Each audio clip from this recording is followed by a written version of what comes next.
وهنا تجارب كثيرة ناجحة للشيخ سلطان بن سعد القليطي، ولمزروعات ربما لأول مرة، ومنها الفول السوداني.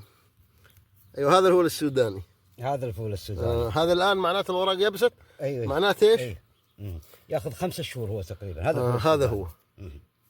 هذه نبتته. أيوة هذه نبتته، والثمرة تيجي في الأرض. إيه هذه الآن يابسة، معناتها أنها خلاص. أيوة. وهذه هذا الورق حقه. أيوة هذا الورق حقه. وهذه الآن الثمار حقه في الأرض، تكون في الأرض. ما شاء الله عليك. ياخذ 5 شهور عشان يثمر، عشان ينضج. ما شاء الله. وهذه خلية النحل. من الخلايا عندك. هذا ما شاء الله الحجم قياسي نسبيا ممتاز جدا، طبعا بدون كيماوي بدون أي شيء، على المياه والتربة اللي موجودة. أي.